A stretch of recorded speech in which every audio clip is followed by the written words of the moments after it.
Okay, we have another question on the board. These are, we're still on solubility calculations on solubility. This is a follow-up to the previous video we made on solubility. So we'll have one more question that says, in an experiment to determine the solubility of a given salt, you are given the following data.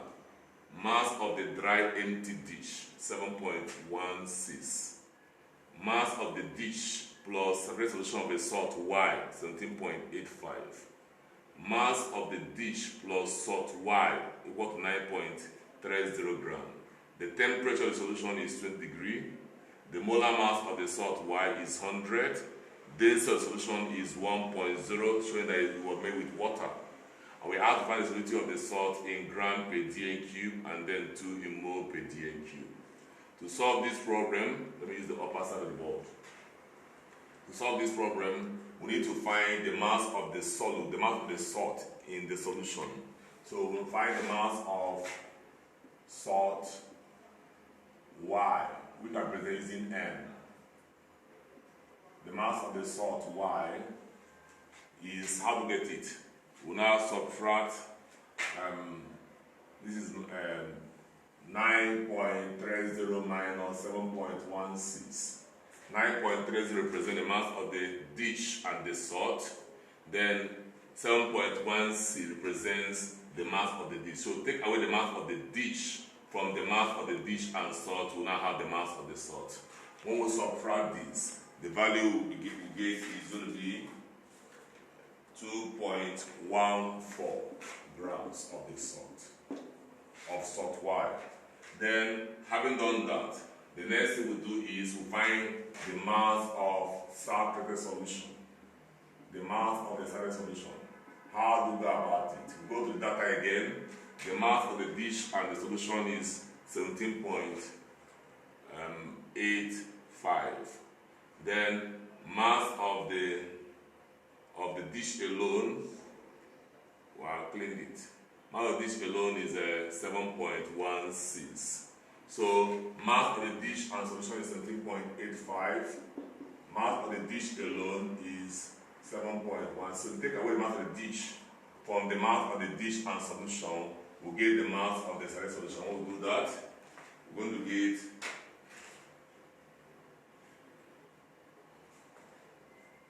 10.69. That represents the mass of the saturated solution alone. Repeat myself.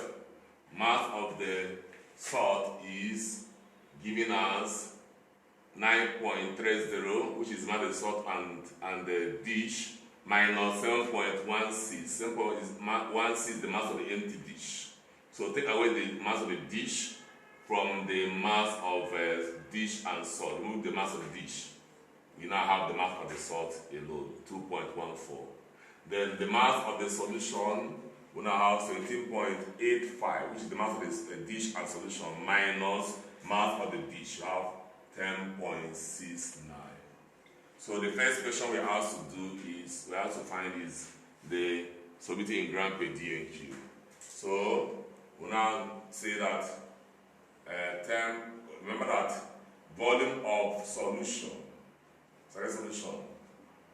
volume of saturated solution will now be equal to 10.69 cm cube. Why is it 10.69 cm? Because the density of solution is 1 gram per cm cube. So definitely water is used. So the mass of the solution is 10.69, each volume will be 10.69 cm cube. And we are looking for the solubility in gram per dn cube, which means the mass of the salt can dissolve in 1 dn cube. We now say 1000 cm cube. Sorry, we now say 10.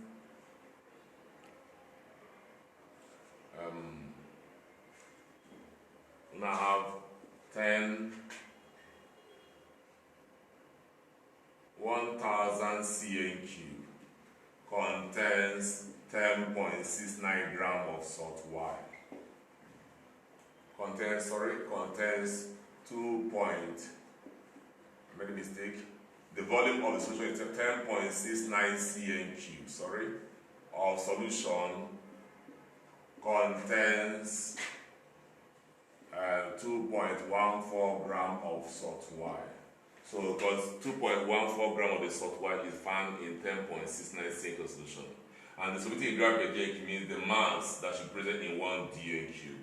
When I say therefore 1000 Cn cube of the saturated solution represents 1 dA cube, will now contain 1000 times 2.14 all over 10.69.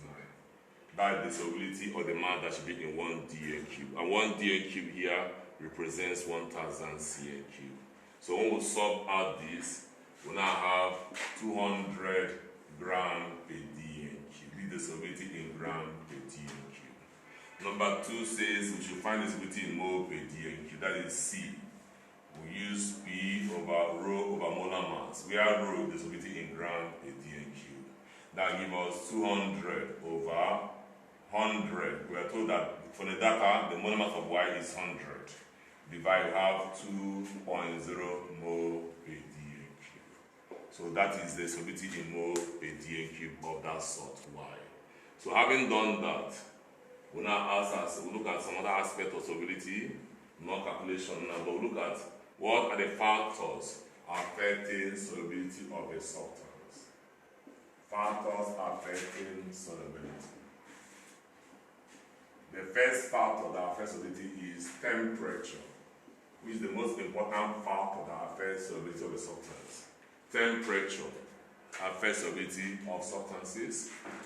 Increase in temperature tends to increase the solubility of a solid.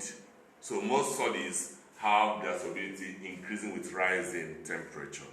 Although few solids have their solubility in decreasing with temperature. In fact, those solids that involve heat when they dissolve in water will have their solubility decreasing with temperature. But a majority of solids have their solubility increasing with temperature. So increase in temperature increases solubility of most solids,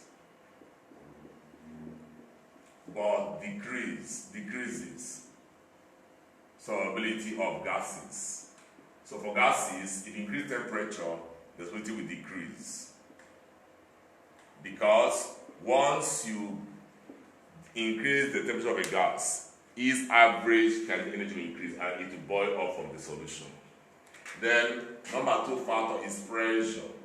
Pressure has no effect on solids, right? It has effect only on gases. So pressure only increases, or say increase in pressure increases solubility of gases.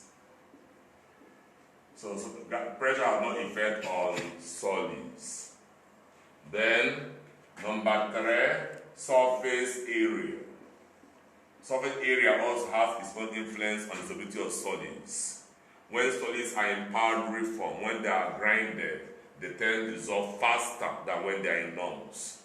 Then we have also what we call solvent-solute interaction. The nature of the solute and solvent will also affect the solubility of a substance. When you put salt inside water, salt dissolves in water because salt is ionic or salt is polar and water is the polar solvent.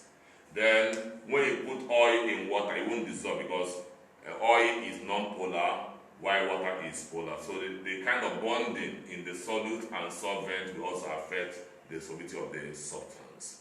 For instance, you ask difference between solubility of solids and gases in liquid. What are the differences? Number 1 difference is that most solids, their solubility will increase with rising temperature. For gases, solubility decreases with rising temperature. Then number 2 difference is pressure has no effect on the solubility of solids in liquid, while pressure influences the solubility of gases in the liquid. Then surface area affects the solubility of both solids and gases. The other one couldn't be a difference. So the major difference lies on temperature and pressure differences on the 2. Then, having done that, how do you increase the solubility of a substance in a liquid? How can we make a solid to dissolve very well in a liquid? We can do that by 1, stirring. stirring the substance can help to increase its solubility. Number 2, we can increase the volume of the solvent. Adding more solvent can help the solid dissolve faster in liquid. Number 3, we can also increase temperature. So increase the temperature will also affect or lead to increase in the solubility of a liquid, of a solid substance in a liquid. So these are the factors that will increase the solubility of a solid or a substance in a given solvent. So having done that, what are the differences between saturated and unsaturated solution? Differences between saturated and unsaturated solution. So we have unsaturated solution here, and then we have saturated solution. In our earlier video, we have already explained what is meant by a saturated solution and unsaturated solution. For this one, you can say this one contains less amount of solute than it can dissolve at a given temperature. While for saturated, contains as much solute as it can dissolve at a given temperature. Then, number 2 difference, for unsaturated, this one does not contain undissolved solids, while this one contains undissolved solute particles.